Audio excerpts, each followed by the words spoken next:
Is Shield Maiden the best hero in Clash Mini? We're going to show you a deck, break it down, and show you some matches. Shield Maiden, Royal Ghost, Spear Goblin, Healing Ranger, Dark Goblin, and Miner is going to be the deck. You're going to have your carries here, the Royal Ghost and the Dark Goblin. You're going to max out your Royal Ghost first. Once they counter that, you're going to max out your Dark Goblin, and that's going to carry you to victory. Healing Ranger is to heal up and give energy to your Shield Maiden, as well as the Miner clearing out their backline, and the Spear Goblin just to chip down some minis.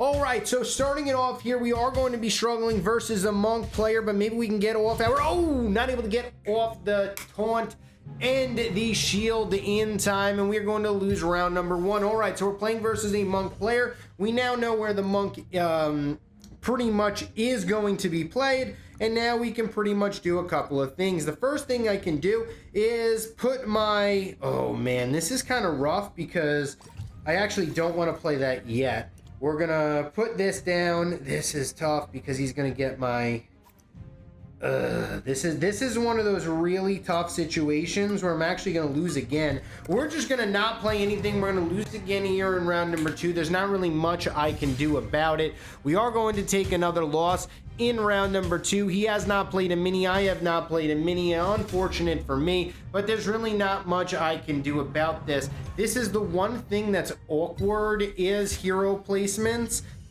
inside of Clash Mini, because you're not able to move them after round number one, which is kind of, you know, something that I don't like. If I had one thing to say that I did not like about the update, I would kind of say that. But we're going to now be going for a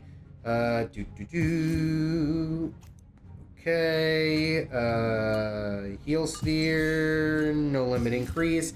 We're going to be going for a home run swing here. He probably just lets me win in round number three. We had to pretty much play a lot of minis in order to make sure that we were going to win this round, which is exactly what we do.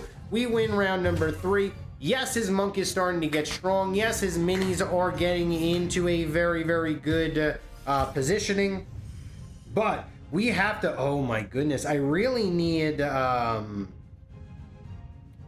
really need good things to happen here, and we're not really getting them. All right, that's fine, as this should be good enough. Do I want to keep it here? I really don't have much of a choice. I guess if I put the Spear Goblin over here, that'll help out. I can't put it in front of the Monk because of the Monk's ability, but right now we are going to take care of pretty much everything that he is going to play versus us. All right, so first off, the big thing that just happened right there is we got eliminated with our Royal Ghost. That's kind of unfortunate for us, but now we kind of see what he's trying to do. We know he's got, let's just say, what has he got? He's got 12 plus 8, so he's got 20. He's got 20 plus, he's got 40 damage. I mean, if I upgrade this again, is that going to be the correct decision? Now, that's something that I'm going to have to figure out, because if I go with a carry, man, this is tough. I'm actually not going to play my Royal Ghost anymore, because if he has a bowler or something. All right, so I could have actually played the Royal Ghost a little bit here, but I'm going with a home run swing with my Shield Maiden. The Shield Maiden's got to be the carry here. He's got to eliminate himself, and just like that, we came all the way back, and that is why this deck is so strong. The Dark Goblin could be the carry, as well as your Royal Ghost. They have to worry about two different minis, and that is something that, you know, not a lot of people can deal with.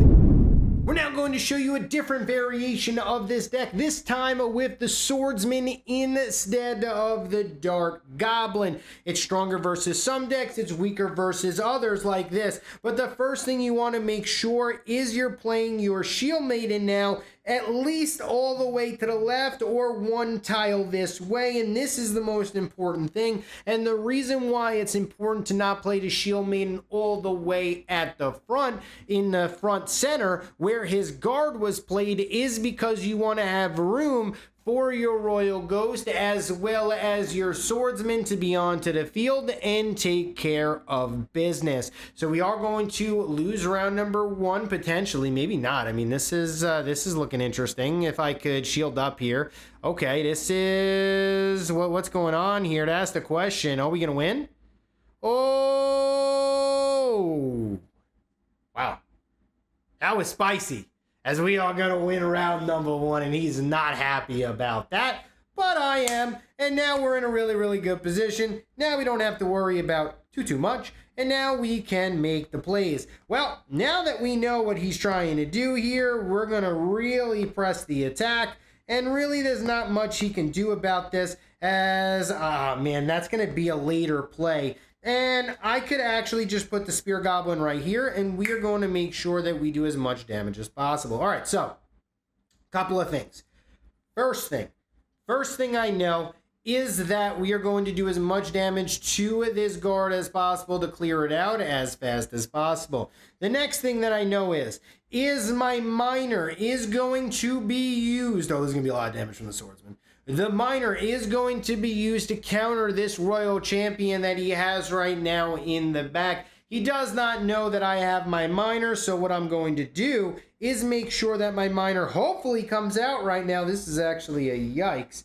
As reroll, okay, well, nope, never mind. The Miner ain't going to come out right anymore. And we're just going to have to do this, and we're going to have to ready it up. That's all right. The Miner is going to have to be used in the later rounds here. I'm not really sweating, not really worried about this too much, as the Miner will eventually come out. It's just going to take some time. Round number 3, can we close it out here is the question. It's going to be a little bit more difficult as I don't have as much pressure as I would have liked. We're just trying to make some miracles happen here with the Swordsman. The Swordsman actually got stunned mid super, which is not really awesome, not really cool, not really too happy about that. We are going to lose round number 3, but like I said, we have to wait for our Miner to get out in order to really put the pressure on him. All right, so we lose round number 3. Not really too big of a deal here. We're just kind of relaxing, as now we are going to get the dissipation on to the Miner here. We're going to be upgrading our Swordsman. I don't really like the I don't actually want the Swordsman. All right, that's much better. We're going to be getting the backstab, even though the backstab isn't the best. If I go like this and then I backstab, is that backstab-ish? I don't know. I don't know if that's enough turn of the Royal Champion to get a backstab off here. We're going to see. And all right, so we're just going to go 2 damage at a time here to this Royal Champion. Royal Champion is not going to be able to super, though. That's pretty much the main thing here. As you can see, holding on to my Miner is really all that was necessary in order to win this match. And just like that, that's going to be a G. Game number 3, we are going to once again change it up. This time we are going to have the Mini Pekka as our carry. So the Mini Pekka is going to now be the carry. We have another deck list for you. I'm actually going to maybe even do this a lot for my deck videos. That way you get maybe a gauge of at least 1 to 2 to 3 different kind of variations to each style deck.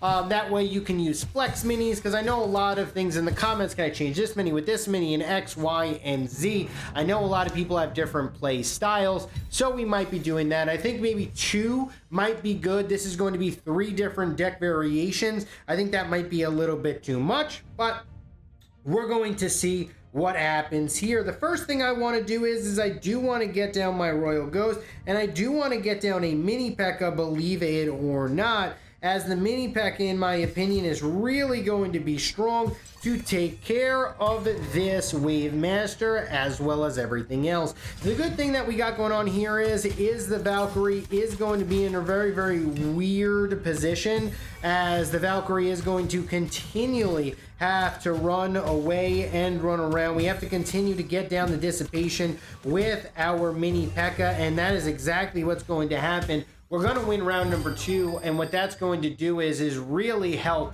a lot of pressure in the future rounds. It relieves a lot of pressure, should I say, as now we are in a pretty good spot. Couple of things we can do here. The first thing we can do is make sure that we get our Healing Ranger onto the field. But we know that he's got his Swordsman, and his Swordsman is going to be a little bit of an annoyance. So we are going to be putting our Healing Ranger over here. And I actually want to get, man, I really want to do more, but we are going to get more damage onto my mini Pekka. The Swordsman's going to get down into the back lane here. We are, oh, this is actually, it was all right. I mean, it was not the greatest thing of all time, but you know what it is, as we have to just find a way to clear him out as, all right, this is going not terribly. It's not going great. It's not going bad, but it is still going to be enough to pick up the victory here in round number 3. Round number 4, what do we want to do? I kind of want to just max out my Royal Ghost, as that seems to be, I don't want to say the best decision I can do, but it seems to be the best decision that I can do. Let's just, you know, cut the onion where the onion needs to be cut. The other thing that I can do is something kind of crazy, is put my Spear Goblin here, and we can also go invisible with our Royal Ghost. Hopefully I can just eliminate his Magic Archer right off the bat, which is exactly what I do, and now he is in a lot of trouble. Mini Pekka is in the back line, and this is gonna be huge, as he doesn't clear out anything with his Swordsman. Swordsman is getting taken care of from the Mini Pekka, and just like that, everything is falling from him. My Royal Ghost, it's frenzy time, and that's gonna be GG, as the Royal Ghost carries me to victory. GG right there. This deck is crazy.